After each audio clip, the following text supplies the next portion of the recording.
6 days ago, Coffeezilla came out with this tweet right here where he said, Logan Paul called me. He said he's deleting the 2 responses. He did end up deleting one of them and is dropping the lawsuit threats. That also happened as well. Coffee says, I believe he's making a 3rd response, which I'll be delaying my video to include. And well, folks, it turns out that Coffeezilla was right. Logan Paul actually did come out with a 3rd response today. As a matter of fact, it happened about 30 minutes ago. And so we're actually going to go ahead and go to his Twitter account and we're going to go ahead and look at exactly what he said. But yeah, folks, Logan Paul legit came out with a response. He finally responded to the whole thing regarding CryptoZoo, and he did take a little bit of accountability. He did actually go ahead and apologize to all the people who we affected and all those different things. So you can see the tweet right here. It says, Logan Paul, my 3-step plan for CryptoZoo, including a $1.3 million rewards program for disappointing players. Thank you at Coffee Break YouTube, which is the Twitter channel of Coffeezilla. So now let's actually go ahead and take a look at what exactly Logan Paul said in this apology.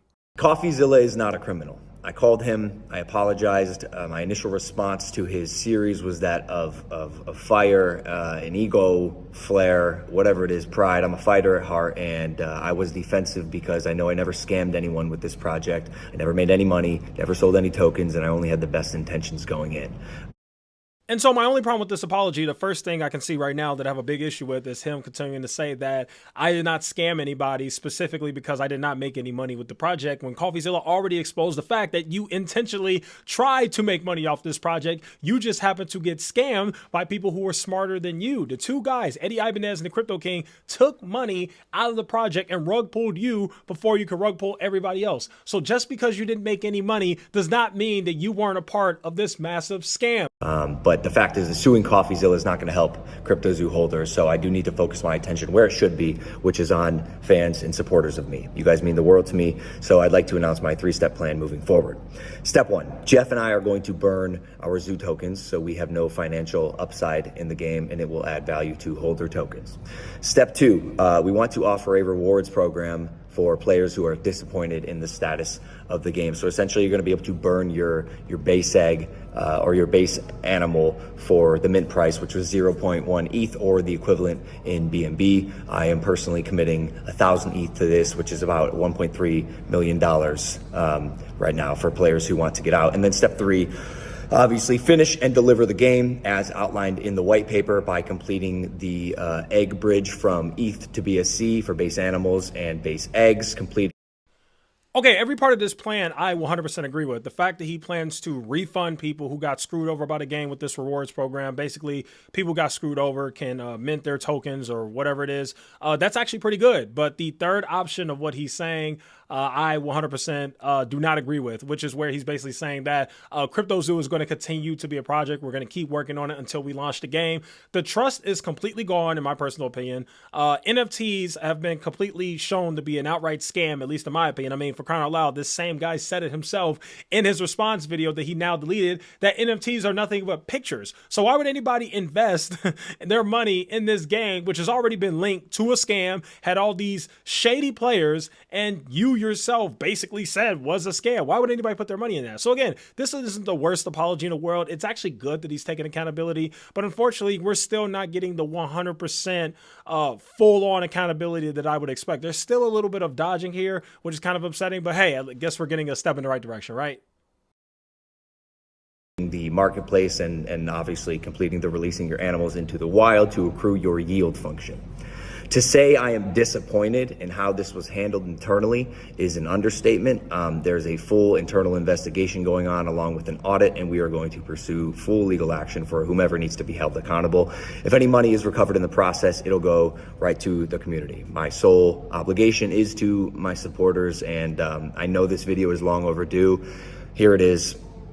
I'm sorry, guys. I apologize for how this has unfolded thus far, and I want. And see, this is why videos like this are so incredibly important. And by videos, I mean what Coffeezilla did. This is why content creators like Coffeezilla and the videos that he made was so freaking important. Because if it wasn't for Coffeezilla exposing this guy, the victims would have never gotten a chance to get their money back. This guy would have never came out with an apology. He would have continued to be the snarky, arrogant, narcissist celebrity that he is, acting like he could do no wrong, not taking any accountability for the fact that he participated in a scam, hired a bunch of criminals, and rug pulled a bunch of innocent retail investors who trusted him. This is the importance of people like Coffeezilla. And you know what also this apology shows me?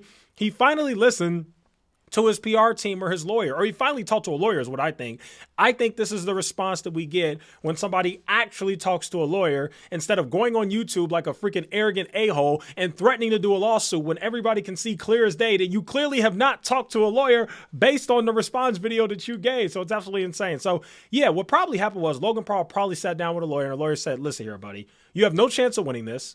You have no case if you sue this guy. If you sue Coffeezilla, you're not going to win. He did not defame you. He mostly spit facts. So you can't sue him for defamation. You can say whatever you want, but the public perception is against you. Everybody thinks that what you did was wrong because he did such a good job piecing the facts together. You need to take this L, apologize, and do everything you can to make it right. And I think Logan Paul finally gave in and said, okay, lawyer, I will listen to you. That's probably what happened in this situation. Crazy stuff.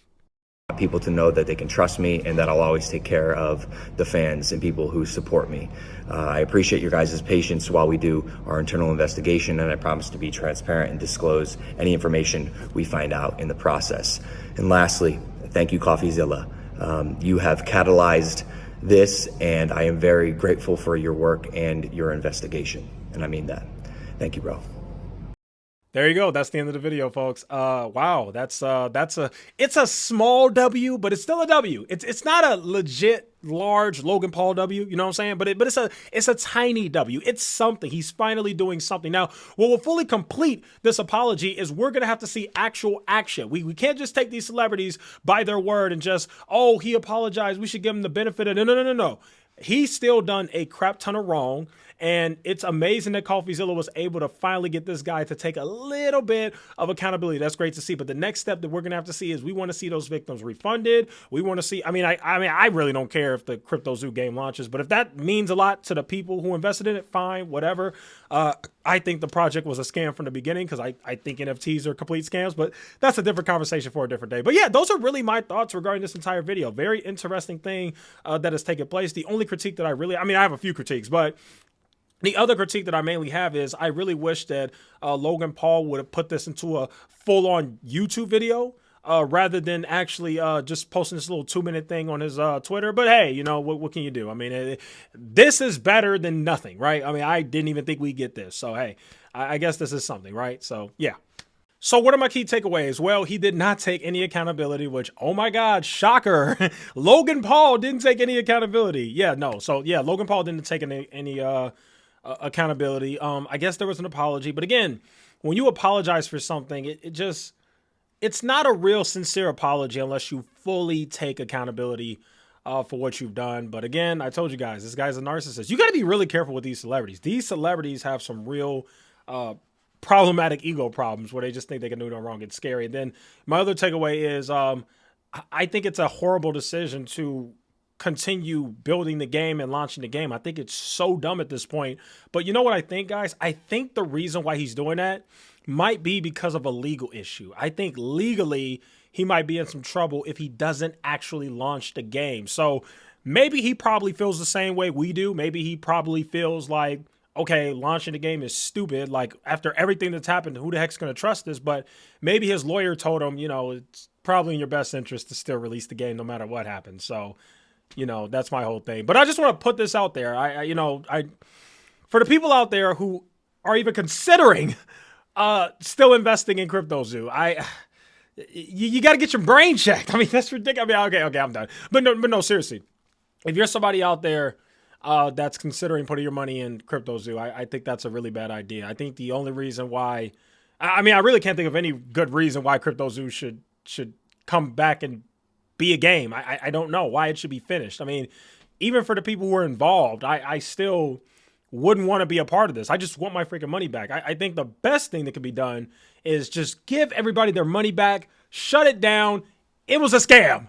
Leave it at that, you know, but it has to be some sort of legal issue, has to be the reason why we're doing this. Now, what's the third takeaway? Well, what we're looking forward to now is what will Coffeezilla say? The man, the myth, the legend himself. What is Coffeezilla's response going to be to Logan Paul's response? That'll be interesting to see. When Coffeezilla comes out with his response, best believe I will be making a video on this. And yeah, the Logan Paul saga, at least in regards to the scam and the CryptoZoo, seems to be over. Obviously, I do know that he promoted other scams on his on his platform, so that's a different story within itself. But yeah, that's really my takeaways from the whole Logan Paul thing. In terms of the apology and the video he just released, I'd probably rate it a 4 out of 10. It's not as bad as the other ones, which were a 1 out of 10. Which, by the way, a 1 is bad. 10 out of 10 is good. 1 out of 1 is terrible. All his other apology videos were 1 out of 10. I guess this one's a 4 out of 10, and it's good for him. You know what I mean? Like, it's one of those things. It's like, was it a really that good of an apology? Did he really take any accountability? No. But for him, somebody like him, who freaking who is just so freaking arrogant and just thinks that they could do no wrong. I mean, that's a decent apology for Logan Paul. You know what I mean? Which isn't saying much. But yeah, hopefully you guys have enjoyed my coverage regarding this entire thing. Hopefully you guys enjoy my thoughts and opinions. I think it's important to hold people accountable. And at the end of the day, I still think that Logan Paul's a scumbag. I still think he's a bad guy. I'm still not a fan of him. And I still, to this day, have never watched an impulsive podcast except for that one where he talked about Coffeezilla. That's the first Logan Paul anything I've ever watched in my life. Never cared for the guy. Still think the guy's a scumbag. Hopefully there's some accountability beyond him refunding everybody. And hopefully he actually refunds everybody. Okay, guys, that'll go ahead and conclude today's video. Thanks so much for watching. See you in the next one.